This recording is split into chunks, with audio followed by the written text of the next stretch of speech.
ဟုတ်တယ်ဆွဲနေကြဆိုတော့သိတယ်တခုခုလွဲသွားပြီဆိုတော့သိလိုက်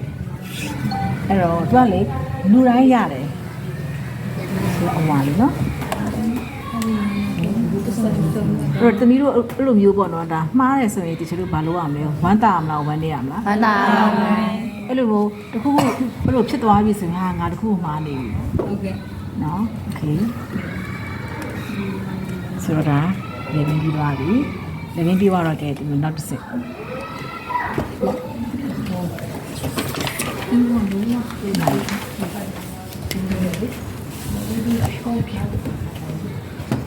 ဘယ်နှပုံချမလဲနှစ်ပုံချာကြည့်တခြားကြည့်နှစ်ပုံแต่တပုံစားချင်သေးရဲ့ဗျာအဲ့တော့ဒီမှာစား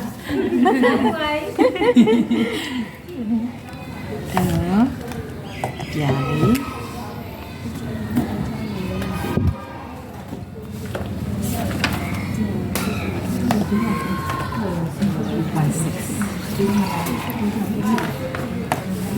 အဲ့တော့ဒီကနေတပုံကဘယ်လောက်ရှိလဲသမီးတို့က 2.5 เนาะ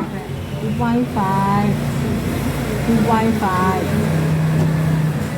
အဲ့ဒါပါโอเคโอเคရအောင်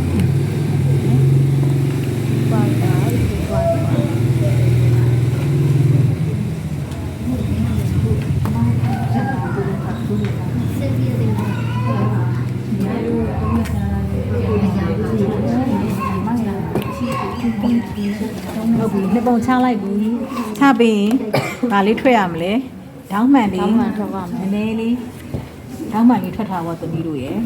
ဒီလိုမျိုးလေးထွက်ထားမယ်ထွက်ထားပြီးရင်အဲ့တော့အရှိရပါတယ်လေဒီကနန်းကိုဘာလုပ်ရမလဲကျက်တိုင်းရမယ်15ခွဲရှိတယ်ဘယ်လောက်ရှိလဲ15ခွဲ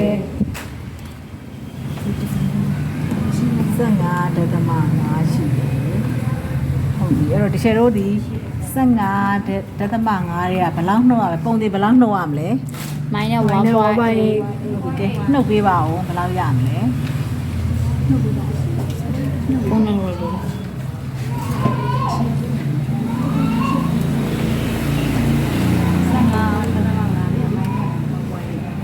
73.5ဘယ်လောက်ရမလဲ73.5ခုနဲ့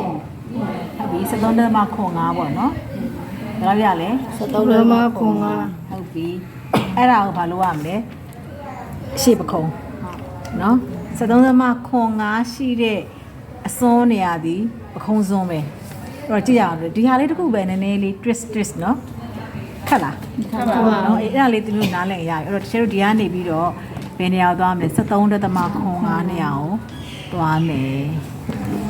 ဒီမှာဒီနားလေးဟုတ်နော်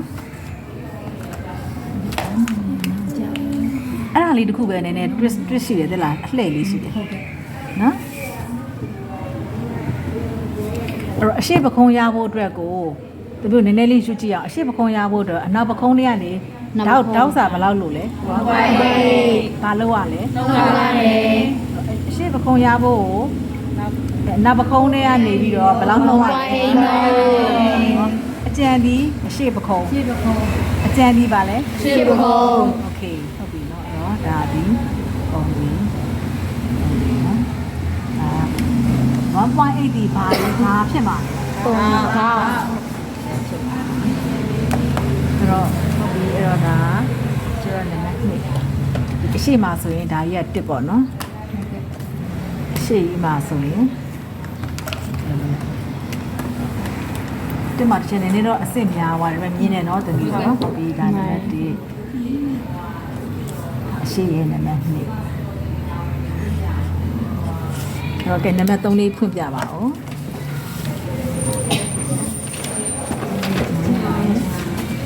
ဒီတိုင်းပဲကျတို့ကဒီရနဲ့ဒီကိုတိုင်းမယ်တဝက်ဝက်မယ် 18အတိရှိတယ်ဒီမှာလေ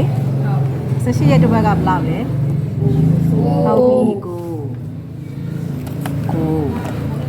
နော်ကိုဆိုတော့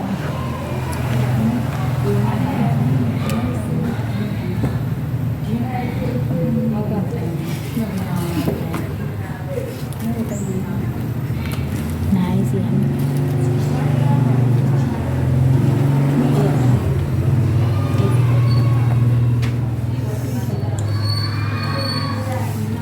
အဲ့တော့စုံမှတ်ကတပုံရဲ့ဘယ်ပဲဖြစ်မလဲ အောက်ဖက် ဘယ်လောက်လဲ 2.5 3သေးလား ပါတယ် ပုံမှန်လား 3သေးပါ 3သေးဘာလို့လဲဆိုတော့လေဒီရှေ့ကဒီလိုကဏ္ဍလေးခွဲထားတာဒီမှာ 2.5 လားရှိနေတယ်တွေ့လား level ရဲ့သုံးလို့မှာ 2.5 နဲ့ရောမှာဆိုဒီ 2.5 ဒီအပြောင်းလဲရှိတယ်ဒီ2.5 ဒီအပြောင်းလဲရှိလား ရှိပါဘူး စုံမှတ်ဒီပြောင်းလဲလား ပြောင်းလဲပါဘူး okay အဲ့တော့ဒီမှာ2.5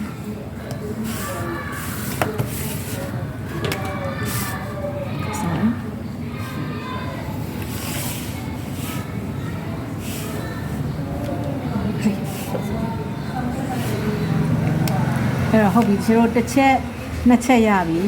သုံးချက်ကလေးကိုကြည့်ရအောင်တချို့တို့ဘာဒီဂရီထောင်မလဲ45ဒီ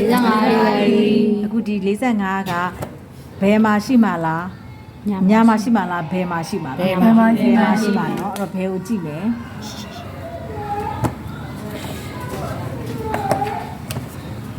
ဒီမဲ့ဒီလိုကြည့်မယ်40နဲ့50ကြားပဲဒီမှာ45เนาะဟုတ်ပြီလား ကဲပါ တချို့ကသမီးတို့ကစဆွဲတဲ့ခါမှာကနန်းအကုန်ကြီးရမယ်နော်ခဲနဲ့လေးနဲ့ပေါ့နော်နောက်ပိုင်းချောကြီးဆိုတော့မှသမီးတို့ပန်လေးနဲ့ရေရင်ဆွဲလိုက်ပါအောင်ဖြတ်ရမှာစိတ်ညစ်သွားမှာဆိုလို့လေခဲနဲ့လေးနဲ့ဆွဲတချို့တော့တွေ့လားဒီမှာမှားသွားတယ်လေးစက်နာဟုတ်ပြီအဲ့တော့ဒီမှာတပုံဘယ်ကတပုံလဲဒီ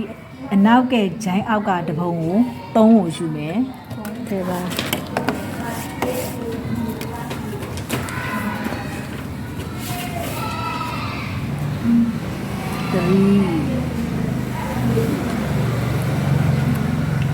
ယူပြီး तू ကဘာလုပ်ထားလဲကွက်တိ ကွတီစရာ 1 2 3 4ရအောင်အဲ့တော့တစ်ချက်က1နှစ်ကိုအရင်ဆွဲမယ် ปีกุยปีกุยปีกุย ကားလေးတမီး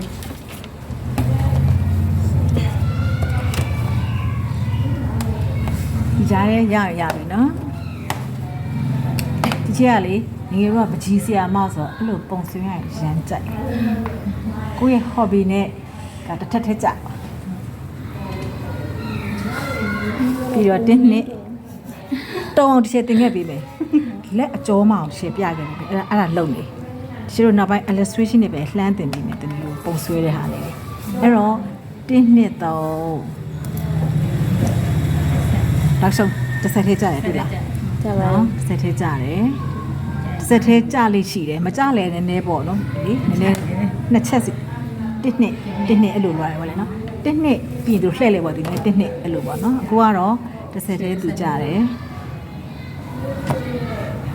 အဲ့ဒီမှာတမီးတို့ဆွဲမှုတဲ့လူတွေဒီနေ့ခင်ခင်တက်မတွေ့ဘူးတောင်းလို့တဲ့အလုပ်ကိစ္စတွေနဲ့ရှိ အေးအဲ့တော့တရှိကတော့မကြည့်ရနဲ့တိလိုက်တာတော့ဒီနာမျက်နှာလေးမတွေ့လို့ကြွားလိုက်โอเค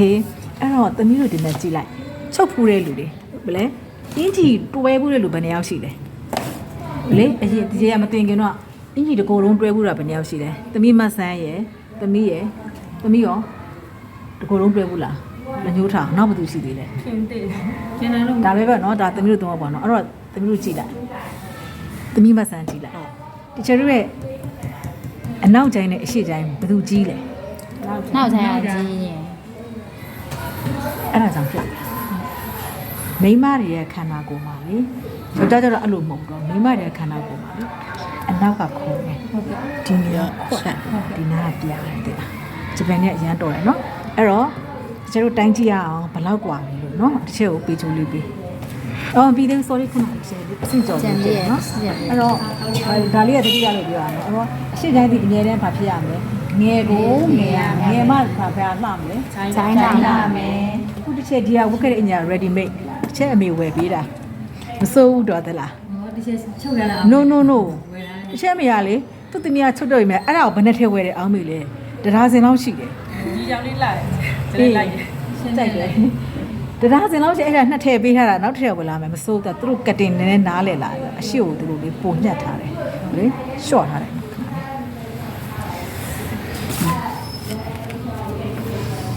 အဲ့တော့ဆိုတော့အဲ့ဒါပြီးသွားတော့ဒီချေတို့ဘာလုပ်မလဲဆိုတော့စုံမှတ်လာမယ်နော်နော်ဘီဘီလေးလာဖို့အတွက်ကိုဒီချေတို့ဒီကနေဒီကိုဘာလုပ်မလဲသဘောပေါက်မှာဒါနဲ့နှစ်ပြီးသွားတော့ဒါနည်းနည်းပုံးနော်ဒီကြား ဒီဓာတ်တစ်ချက်တော့ကောင်းတယ်ဟာဒီမှာချော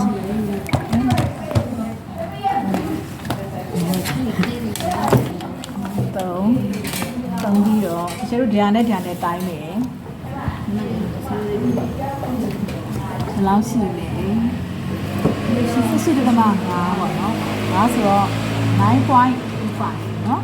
9.25 ရှိတယ်ဒီကျင်းချိုးဒီလိုတင်ကြိုက်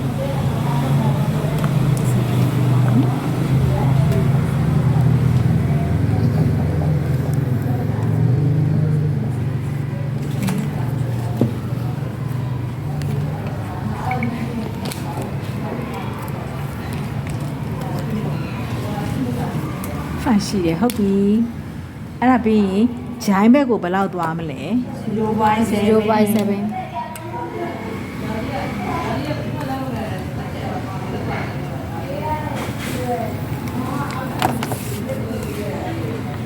7.75ပေါ့နော်ဒီဟာလေးကိုဂျာလေးသွားလိုက်တယ်ဒါပြီးရင်ကျတို့ဘာလုပ်လဲထောင်းမှန်ထောင်းမယ်ထောင်းမှန်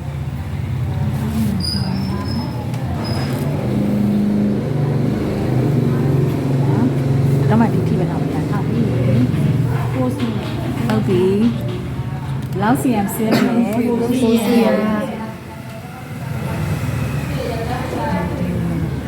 7 no လေးရောက်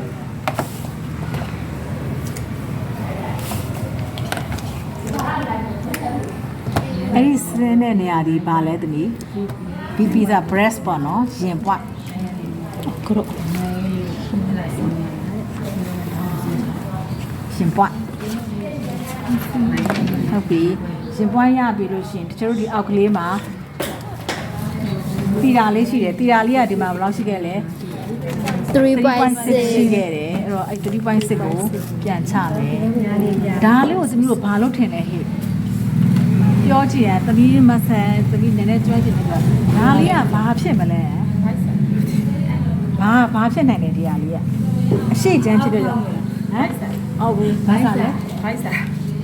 ဘာဖြစ်နိုင်လဲ ဟိုဟာခါးရှိဒီကရင်ဝင်သွားလို့ရှိတာတဲ့ဟာ အဲ့တော့လေရင်ဝင်ရတဲ့ဟာဒီဘာဖြစ်မလဲဘာဖြစ်မလဲတောက်စာ yes တောက်စာနော်တောက်စာသူကအဲ့တော့တောက်စာအခုမူလားကိုယ်တိုင်နဲ့တချို့ပုံဖော်ရမယ်ဆိုလို့ရှိရင်ဒါဒီတောက်တယ် 3.6 စီတောက်နော်ဘလို့လေဟိုအပွားဆိုလို့ရှိရင်တောက်ကအဲ့ 3.5 ဝန်းကျင်ပဲထားပေး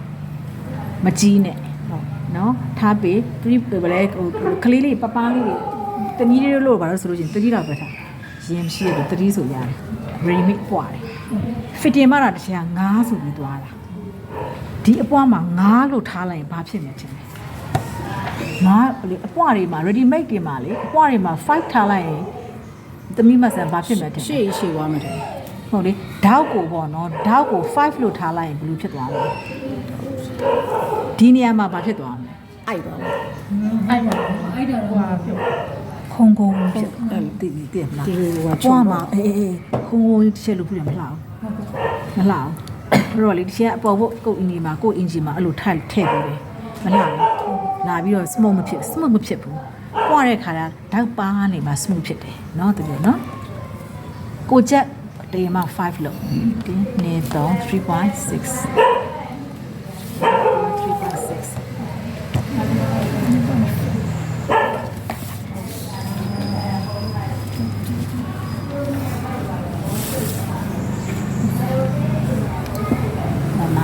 ဒီချိန်ကလေဒီ ဒီနေ့ပွားတဲ့နီးပါတစ်ခါရဲသွားလိုက်မယ်ဒါတွေကတမျိုးအကုန်နားလဲနေเนาะအဲ့တော့ရှေ့ဆက်သွားလိုက်မယ်ညီညီပုံပေါ်လိုက်အဲ့တော့ပြီးတော့ဒါဒီ3.6နည်းနည်းလေးခဏနေလိုက်မယ်ဒီနေ့3.6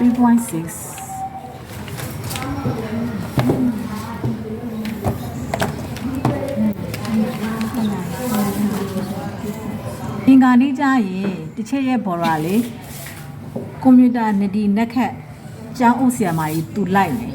တစ်ချက်အရင်တော့ကလေသူနဲ့တူတူဟိုးနောင်ထော်ထိသွားတာသူခေါ်သွားလို့